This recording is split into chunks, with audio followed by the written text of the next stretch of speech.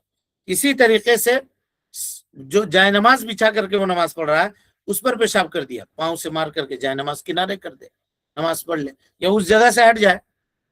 یہاں کیا قبلے سے منحرف نہ ہو، ذرا سا ہٹ جائے. لیکن اگر ہٹنے کی جگہ نہیں ہے، دیوار سے لگ کر کے پڑھ رہے ہیں نماز، ایسی جگہ پہ پڑھ رہے ہیں جہاں تنگ ہے جگہ، تو بس پاؤں سے جائے نماز کو کنارے کر دے، جلدی سے، جتنا جلدی ہو سکے، تاکہ پیشاب کے قطرے جو ہیں وہ زمین پر نہ اتر سکیں. اور کوشش کرے ذرا آگے پیچھے ہو جائے، اگر نیچے کچھ ایک آدھ قطرہ اتر گیا ہو یا کچھ وہ زمین گیلی لگ رہی ہو تو آگے پیچھے ہو جائے، انشاءاللہ اس کی نماز ہو جائے گی، یہ 3 مثالیں فقہا بیان کرتے ہیں. اہل علم کے راجح اور صحیح قول کے مطابق اس کی نماز ہو جائے گی. کیسے ہو جائے گی، کس طرح ہو جائے گی؟ تو کئی مرتبہ ہمارے سامنے یہ حدیث گزر چکی ہے، کئی مرتبہ. اللہ کے نبی جناب محمد رسول اللہ صلی اللہ علیہ وسلم اپنے اصحاب کو نماز ادا کروا رہے تھے. آپ امام تھے اور صحابہ کرام مقتدی تھے. اچانک نبی صلی اللہ علیہ وسلم نے اپنے جوتیوں کو نکال دیا، جو جوتا پہنے ہوئے تھے اس کو آپ نے کنارے کر دیا. اس سے پتہ چلا کہ نبی صلی اللہ علیہ وسلم جوتا پہن کے بھی نماز ادا کیا کرتے تھے. کنارے کر دیا اور اپنی بائیں جانب رکھ دیا. صحابہ نے جب دیکھا تو سب نے اپنے جوتوں کو اتار دیا. جب نبی صلی اللہ علیہ وسلم نماز سے فارغ ہوئے تو اللہ کے نبی صلی اللہ علیہ وسلم نے پوچھا، ما حملکم علی القاء نعالکم، تم کو کس چیز نے ابھارا کہ تم نے اپنے جوتیاں اتار دی اور اپنے جوتوں کو کنارے کر دیا، کیا ضرورت تمہیں پڑی؟ تو صحابہ نے کہا، رأیناک القیت نعلیک فالقینا نعالنا، اے اللہ کے نبی صلی اللہ علیہ وسلم، ہم نے آپ کو دیکھا کہ آپ نے اپنے جوتے اتار دیے تو ہم نے اپنے جوتے بھی اتار دیے. دیکھیے اتباع کا جذبہ. یہ بھی نہیں کہا کہ نہ پوچھتے ہیں ذرا دیکھتے ہیں کائے کو اتارا ہو. دیکھا کہ نبی صلی اللہ علیہ وسلم اتار دیا صحابہ کرام رضوان اللہ علیہم اجمعین۔ آپ نے کہا کہ جبریل نے مجھے خبر دی تھی کہ میرے جوتے میں نجاست تھی، جس کی ان فیہا قدرہ، اس میں نجاست تھی، اس وجہ سے میں نے اس کو اتار دیا، اس کو ہٹا دیا۔ محل شاہد کیا ہے؟ محل شاہد یہ ہے کہ وہ نماز جو نجاست لگے ہوئے جوتے پہ اللہ کے نبی صلی اللہ علیہ وسلم نے ادا کی، کیا اس کو پلٹایا؟ نہیں پلٹایا، ایک۔ اور دوسری بات، جب آپ صلی اللہ علیہ وسلم کو اس بات کا پتہ چلا کہ آپ جس جوتے میں نماز پڑھ رہے ہیں وہ نجس ہے، تو کیا اس کو اپنے جسم پر باقی رکھا؟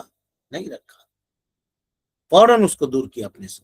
تو اب اگر کوئی مسئلہ کسی کے ساتھ پیش آ گیا ایسے، تو ہم نے بتلایا اس طرح سے کر لے، اس کی نماز انشاءاللہ ہو جائے گی۔ اس کے بعد مصنف رحمۃ اللہ علیہ فرماتے ہیں کہ اذا علم بالنجاسہ، جب نجاست کا علم اس کو ہو جائے، فلم یزلھا فوراً، اور فوری طور پر اس کو زائل نہ کرے، اپنے سے ختم نہ کرے، فإن صلاتہ تبطل، تو اس کی نماز باطل ہو جائے گی، اس لیے کہ نماز کے شرطوں میں سے ایک شرط ہے کہ نمازی نجاست سے اجتناب کرے، اور اس نے نجاست سے اجتناب نہیں کیا بلکہ نجاست کو اپنے ساتھ رکھا، تو ایسی صورت میں اس کی نماز باطل ہو جائے گی۔ اس کے بعد مصنف کہتے ہیں والعمل الکثیر عادتا من غیر جنسها لغیر ضرورت، انشاءاللہ اس کی وضاحت ہم کل کے درس میں کریں گے۔ اللہ سبحانہ وتعالی سے دعا ہے کہ وہ ہم سب کو حسن عمل کی توفیق دے، رب العالمین ہم سب کی اصلاح فرمائے، نیکیوں کو قبول کرے، سیئات سے درگزر فرمائے، جب تک زندہ رکھے دین اسلام پہ زندہ رکھے، اور جب اٹھائے ایمان پہ اٹھائے۔ آمین، وآخر دعوانا ان الحمدللہ رب العالمین۔